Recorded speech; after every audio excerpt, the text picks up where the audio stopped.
தந்தை மகன் தூய ஆவியாரின் பெயராலே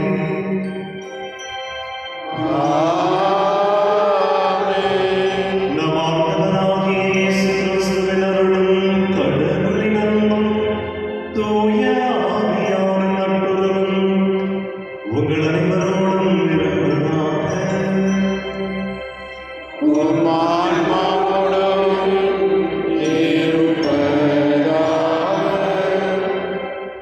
அன்புமிக்க சகோதர சகோதரிகளே, இந்த நாளை நமக்கு இறைவன் உதவியாக கொடுத்திருக்கிறார். ஆகவே நன்றி உள்ளத்தோடு இந்த தெய்வீக திருப்பலிகளை பங்கெடுப்போம்.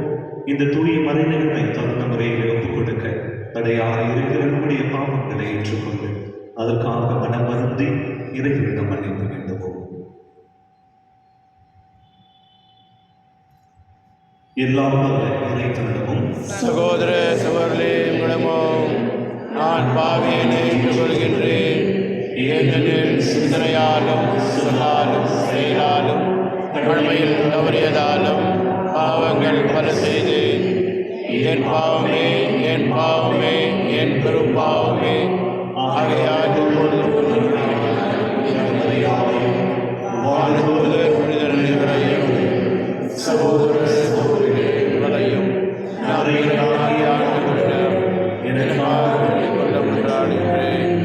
எல்லாம் வல்ல இறைவன் மீது இறக்க வைத்து நம்முடைய பாவங்களை மன்னித்து நம்மை நிலை வாழ்வுக்கு அழைத்து செல்வதாக. ஆமென்.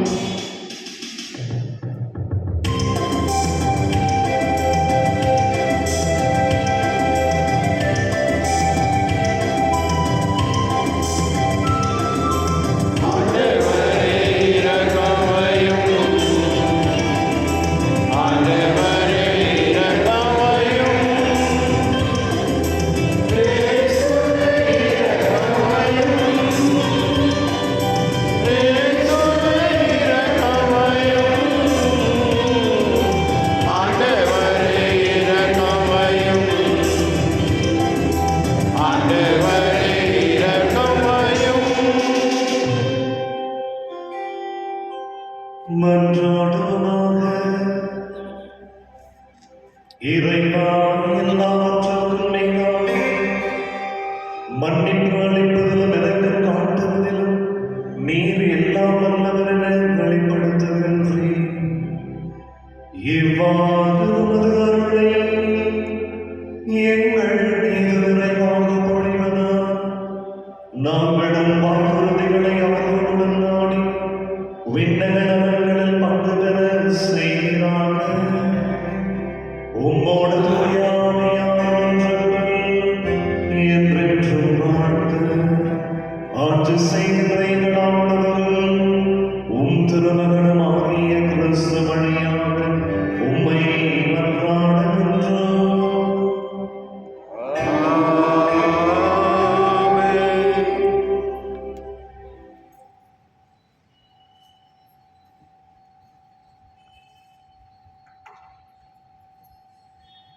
யோபு நூலிலிருந்து வாசகம். யோபு கூறியது: என்மேல் இரங்குங்கள், என் நண்பர்கள், என்மேல் இரக்கம் கொள்ளுங்கள். ஏனெனில் கடவுளின் கை என்னை தண்டித்தது. இறைவனைப் போல் நீங்களும் என்னை விரட்டுவது ஏன்? என் சதையை நீங்கள் உதறியது போதாதா? ஓ, என் வார்த்தைகள் இப்பொழுது வரையப்படலாகாதா? ஓ, அவை ஏற்று சுருளில் எழுதப்படலாகாதா? இரும்பு கருவியாலும் இயத்தாலும் என்றென்றும் அவை பாறையில் பொறிக்கப்பட வேண்டும். ஏனெனில் என் மீட்பர் வாழ்கின்றார் என்றும் இறுதியில் மண்மேல் எழுவார் என்றும் நான் அறிவேன். என் தோல் இவ்வாறு அழிக்கப்பட்ட பின் நான் சதையோடு இருக்கும்போதே கடவுளை காண்பேன். நானே அவர் என் பக்கத்தில்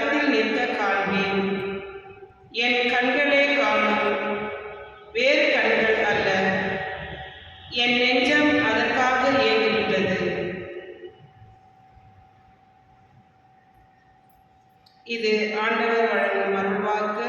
இறைவா உமக்கு நன்றி. பதிலுரை பாடல் பல்லவி. வாழ்வோரின் நாட்டினிலே ஆண்டவரின் நலன்களை காண்பேன். வாழ்வோரின் நாட்டினிலே ஆண்டவரின் நலன்களை காண்பேன். ஆண்டவரே, நான் மன்றாடும் போது என் குரலை கேட்டருளும். என் மீது இரக்கம் கொண்டு எனக்கு பதிலளித்தருளும். புறப்படு, அவரது முகத்தை நாடு என்றது என் உள்ளம். பல்லவி. வாழ்வோரின் நாட்டினிலே ஆண்டவரின் நலன்களை காண்பேன். ஆண்டவரே, உமது முகத்தையே நாடுவேன். உமது முகத்தை எனக்கு மறைக்காதிரும். நீர் சினம் கொண்டு அடியனை விலகி விடாதிரும். நீரே எனக்கு துணை. என் மீட்பராகிய கடவுளே, என்னை தள்ளி விடாதிரும். பல்லவி. வாழ்வோரின் நாட்டினிலே ஆண்டவரின் நலன்களை காண்பேன். வாழ்வோரின் நாட்டினிலே ஆண்டவரின் நலன்களை காண்பேன் என்று நான் இன்னும் நம்புகிறேன். நெஞ்சே, ஆண்டவருக்காக காத்திரு. மன உறுதி கொள். உன் உள்ளம் வலிமை பெறட்டும். ஆண்டவருக்காக காத்திரு. பல்லவி. வாழ்வோரின் நாட்டினிலே ஆண்டவரின் நலன்களை காண்பேன்.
ஆண்டவர்களோடு இருப்பாராக. உம் ஆன்மாவோடும் இருப்பாராக. புனித லூக்கா எழுதிய தூய நற்செய்தியிலிருந்து வாசகம். ஆண்டவரே, மாட்சி உமக்கே. அதிகாரம் 10 இறை சொற்றொடர்கள் 1-12 வரை. அக்காலத்தில் இயேசு வேறு 72 பேரை நியமித்து அவர்களை தாம் போக இருந்த எல்லா ஊர்களுக்கும் இடங்களுக்கும் தமக்கு முன்னே இருவராக அனுப்பினார். அப்போது அவர் அவர்களை நோக்கி கூறியது: அறுவடை மிகுதி, வேலையாட்களோ குறைவு. ஆகையால் தமது அறுவடைக்கு தேவையான வேலையாட்களை அனுப்பும்படி அறுவடையின் உரிமையாளரிடம் மன்றாடுங்கள். புறப்பட்டு போங்கள். ஓநாய்களிடையே ஆட்டுக்குட்டிகளை அனுப்புவது போல் உங்களை நான் அனுப்புகிறேன். பணப்பையோ வேறு பையோ மிதியடிகளோ எதுவும் நீங்கள் எடுத்துச் செல்ல வேண்டாம். வழியில் எவருக்கும் வணக்கம் செலுத்த வேண்டாம். நீங்கள் எந்த வீட்டுக்குள் சென்றாலும் இந்த வீட்டுக்கு அமைதி உண்டாகுக என முதலில் கூறுங்கள். அமைதியை விரும்புபவர் அங்கு இருந்தால் நீங்கள் வாழ்த்தி கூறிய அமைதி அவரிடம் தங்கும். இல்லாவிட்டால் அது உங்களிடமே திரும்பிவிடும். அவர்களிடம் உள்ளதை நீங்கள் உண்டு குடித்து அந்த வீட்டிலேயே தங்கியிருங்கள். ஏனெனில் வேலையாளர் தன் கூலிக்கு உரிமை உடையவரே. வீடு வீடாய் செல்ல வேண்டாம். நீங்கள் செல்லும் ஊரில் உங்களை ஏற்றுக்கொண்டால் உங்களுக்கு பரிமாறுவதை உண்ணுங்கள். அங்கு உடல்நலம் குன்றியோரை குணமாக்கி இறையாட்சி அவர்களை நெருங்கி வந்துவிட்டது என சொல்லுங்கள். நீங்கள் செல்லும் ஊரில் உங்களை ஏற்றுக்கொள்ளாவிட்டால் அதன் வீதிகளில் சென்று எங்கள் கால்களில் ஒட்டியுள்ள உங்கள் ஊர் தூசியையும் உங்களுக்கு எதிராக உதறிவிடுகிறோம். ஆயினும் இறையாட்சி நெருங்கி வந்துவிட்டது என்பதை அறிந்து கொள்ளுங்கள் என சொல்லுங்கள். அந்த நாளில் அவ்வூர் பெரும் தண்டனை சோதோம் நகரினர் பெரும் தண்டனையை விட கடினமாகவே இருக்கும் என உங்களுக்கு சொல்கிறேன். ஆண்டவரின் அருள்வாக்கு.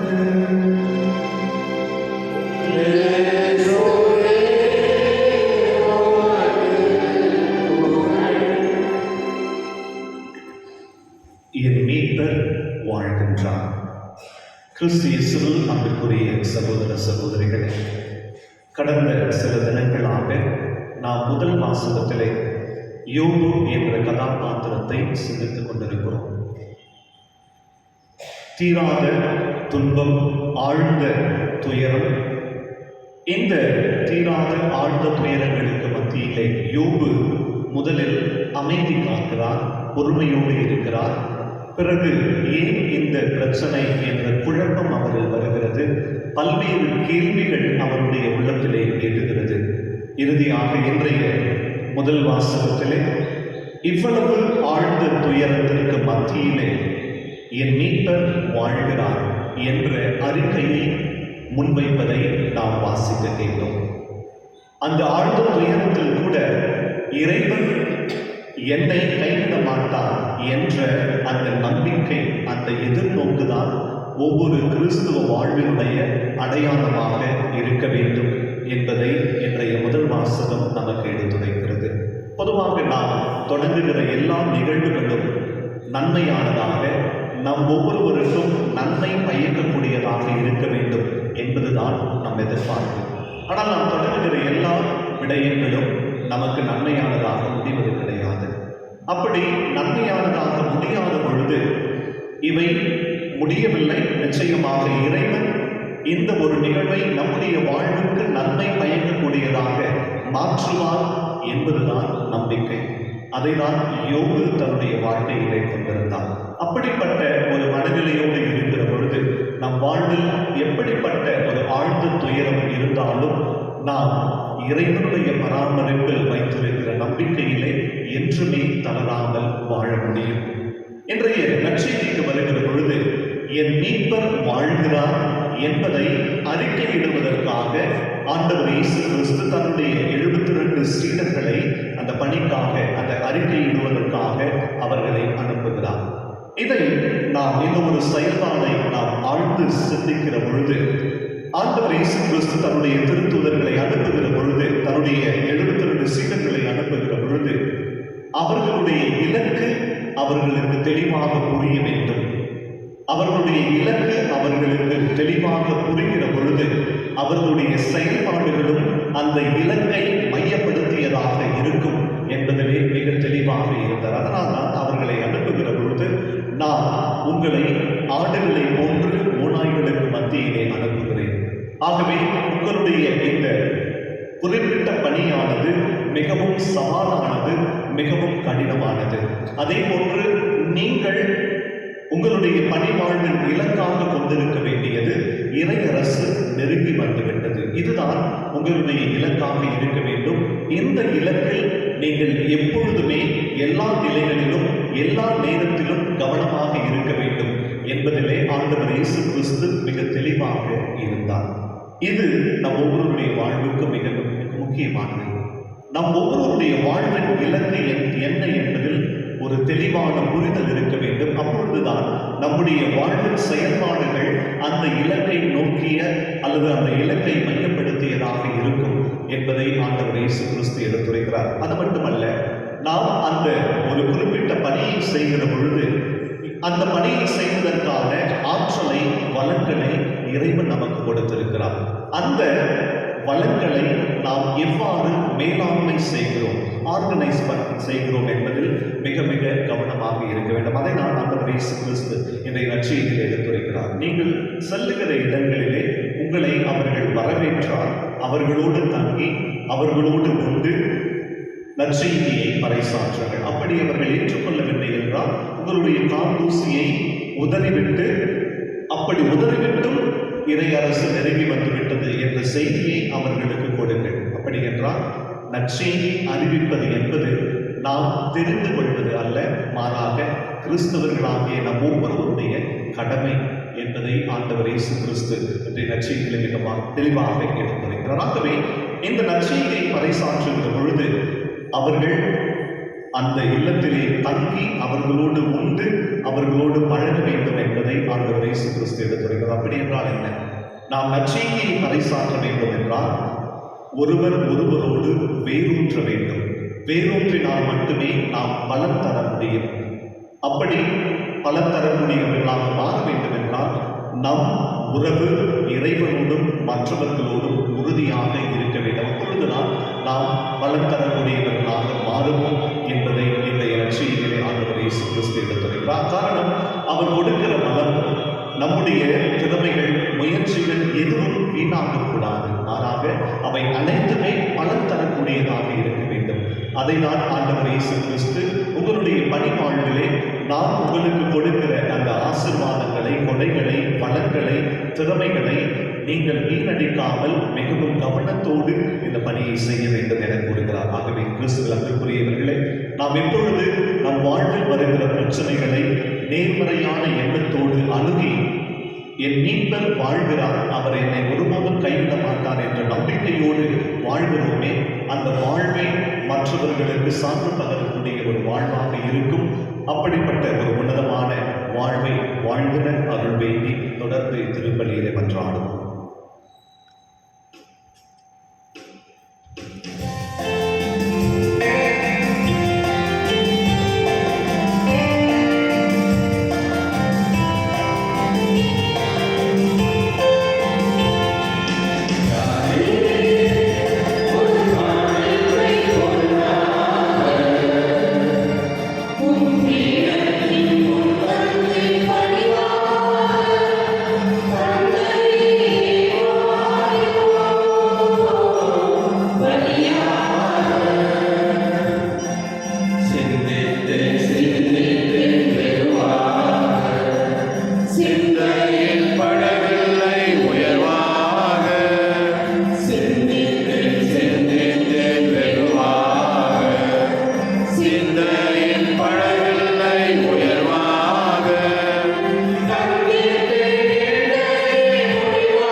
சகோதர சகோதரிகளே, என்னுடைய உங்களுடைய விதமான பலி எல்லாம் வல்ல தந்தையாக இறைவனுக்கு ஏற்றதாகும்படி மன்றாடுங்கள்.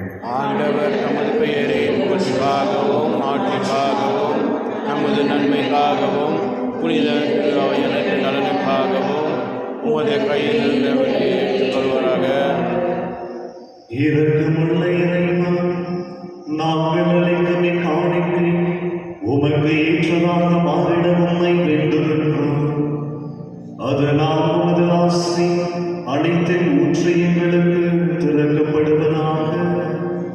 எங்கள் ஆண்டவராகிய கிறிஸ்து வழியாக உம்மை மன்றாடுகின்றோம்.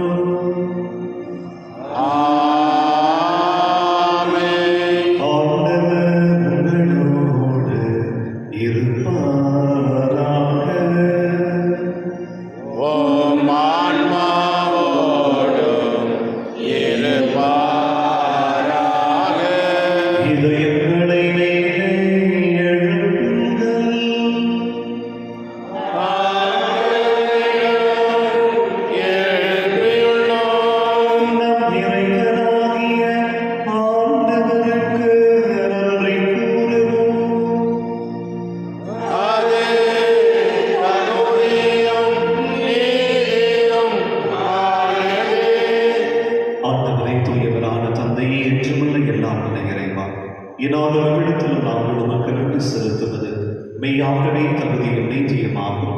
எங்கள் கடமையும் மீட்புக்கு உரிய செயலுமாகும். உமது நன்மை மிகுதியால் எங்கள் ஆண்டவராகிய கிறிஸ்து வழியாக நீர் மனிதராகிய எங்களை அழைத்து நாங்கள் நீதியின்படி தண்டனைக்கு உரியவராகினோம். உமது இரக்க மிகுதியினால் எங்களை மீட்டருளினேன். அவர் வழியாகவே உமது வாழ்வை வானதூதர் புகழ்கின்றனர். தலைமை தாங்குவோருமை வழிபடுகின்றனர். அதிகாரம் செலுத்துவோரும் திருமுன் நடுங்குகின்றனர். வானங்களும் அவற்றில் உள்ள ஆற்றல்களும் சிராபீன்களும் ஒன்று கூடி அக்களித்து கொண்டாடுகின்றனர். அவர்களோடு இந்த குரலையும் சேர்த்துக் கொள்ளுமாறு நாங்கள் உம்மை தாழ்மையுடன் இறைஞ்சி புகழ்ந்து சொல்வதாவது. தூயவர் தூயவர் தூயவர் வான்படைகளின் கடவுளாம் ஆண்டவர், விண்ணகமும் மண்ணகமும் உமது மாட்சியால் நிறைந்துள்ளன. உன்னதங்களிலே ஓசானா. ஆண்டவர் பெயரால் வருகின்றவர் ஆசீர் பெற்றவர். உன்னதங்களிலே ஓசானா. ஆண்டவரே, நேர்மையாகவே தூயவர், தூய்மை அனைத்திற்கும் ஒன்று. ஆகவே உடைய ஆவியை பொழிந்து இக்காணிக்கைகளை தூய்மைப்படுத்த உம்மை வேண்டுகின்றோம். இவ்வாறு எங்களால் அவர் இயேசு கிறிஸ்துவின் உடலும் இரத்தமுமாக எங்களுக்கு இவை மாறுவனவாக. அவர் பாடுபட உள்ளம் கனிந்து தம்மை கையெழுத்த போது அப்பத்தை எடுத்து நன்று செலுத்தி அதை விட்டு தம் சீடர்களுக்கு அளித்து கூறியதாவது: அனைவரும் இதிலிருந்து பெற்று உண்ணுங்கள், ஏனெனில் இது உங்களுக்காக கையளிக்கப்படும் என் உடல்.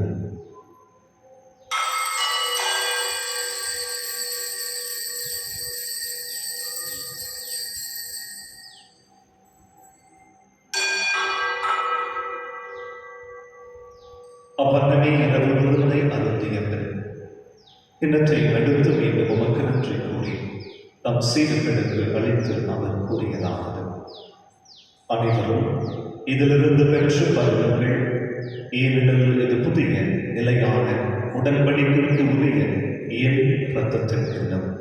இது பாவ மன்னிப்புக்கேற்று உங்களுக்காகவும் பலருக்காகவும் சிந்தப்படும். இதை என் நினைவாக செய்யுங்கள்.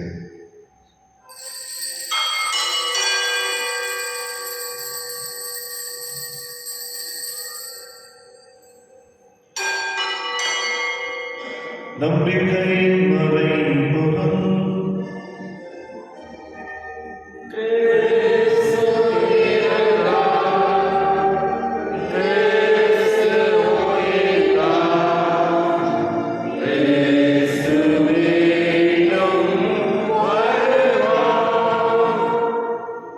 ஆகவே ஆண்டவரே, நாங்கள் கிறிஸ்துவின் இறப்பினையும் உயிர்ப்பினையும் நினைவு கூர்ந்து வாழ்தரும் அப்பத்தையும் பள்ளிக்கும் கிண்ணத்தையும் உமக்கு ஒப்புக் கொடுக்கின்றோம்.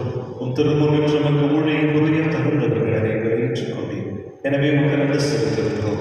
மேலும் கிறிஸ்துவின் உடலிலும் இரத்தத்திலும் பங்கு கொள்ளும் எங்களை தூய ஆவியால் சேர்க்க வேண்டும் என உம்மை தாழ்மையுடன் நன்றாடுகின்றோம். ஆண்டவரே, உலகெங்கும் பரவி இருக்கும் உமது திரு அவையை நினைவு கூர்ந்தருளும். எங்கள் திருத்தந்தை பிரான்சிஸ், எங்கள் ஆயர் பீட்டர், துணை ஆயர்கள் ஜோசப் சுசிநாதன், ஆதிகரா சதீஷ், எல்லா திருநிலையும் அனைவரோடும் உமது திரு அவை அன்பு நிறைவு செய்திருந்தோம். மேலும் உயிர் தொழில் எதிர்நோக்கெடுத்து கொள்ளும் எங்கள் சகோதர சகோதரிகளை இருந்தோர் அனைவரையும் இறக்கத்துடன் நினைவு கூர்ந்து உமது திருமுக ஒளியில் ஏற்றருளும். எங்கள் அனைவர் மீதும் இரக்கமாயிரும். கடவுளின் கன்னித்தாயான புனித மரியா, அவருடைய கணவரான புனித யோசேப்பு, புனித திருத்தூதர்கள், இவர்களுடன் உகந்தவராயிருந்தோர் புனித பிரான்சிஸ் சவேரியா மற்றும் புனிதர் அனைவருடனும் நாங்கள் நிலை வாழ்வில் பங்கு கொள்ளும் தகுதி பெற்ற திருமகன் இயேசு கிறிஸ்து வழியாக உம்மை புகழ்நீக்கு மனமருடன் உம்மை நன்றாடுகின்றோம். இவர் வழியாக இவரோடு இவர்கள் எல்லாம் இறைவனாகிய தந்தையே, தூய ஆவியாரின் ஒன்றர்கள், எல்லா புகழும் மாட்சியும் என்றென்றும் உமக்கு உரியதே.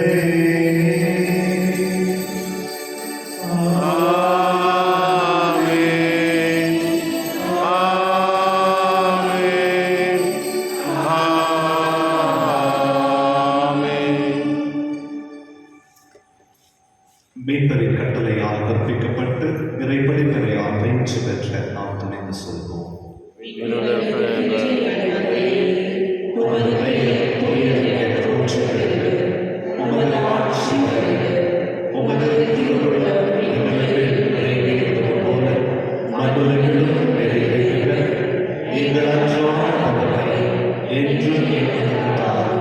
எங்களுக்கு எதிராக குற்றம் செய்வோரை நாங்கள் மன்னித்தது போல எங்கள் குற்றங்களை மன்னியும்.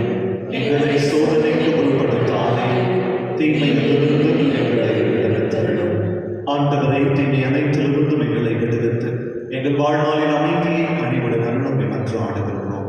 உமது இரக்கத்தின் உதவியால் நாங்கள் பாவத்திலிருந்து எப்போதும் விடுதலை பெற்று யாதொரு கலக்கமுமின்றி நலமாய் இருப்போமாக.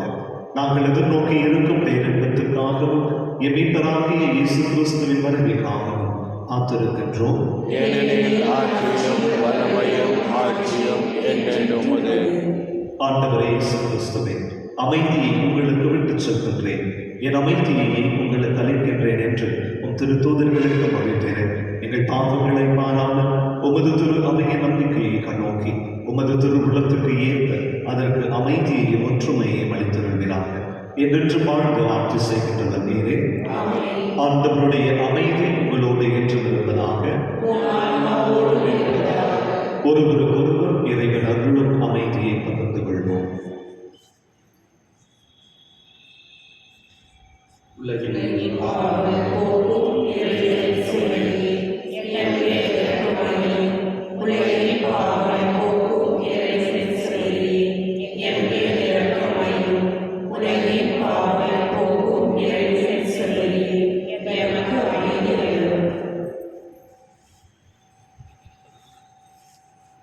இதோ இறைவனின் செமரி, இதோ உலகின் பாவங்களை போக்குபவன். செமரியின் விருந்திற்கு அழைக்க பெற்று நாம் அனைவரும் பேறு பெற்றோம்.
எதிர்நோக்கி திருவயலாகிய என்னை தூண்டி எழுப்புவதாக. அதே அருள் எம் மீட்பரின் மகிழ்ச்சியையும் அமைதியையும் அதிகரிப்பும் அளிப்பதாக. என்றென்றும் போற்றுகிறேன் எம் கடவுளாகிய உமக்கே மாட்சியும் புகழும் இன்றும் என்றும் உரித்தாக. ஆமென். நன்றியோடு மன்றாடுவோமாக. ஆண்டவரே, விண்ணகமறை நிகழ்வு எங்கள்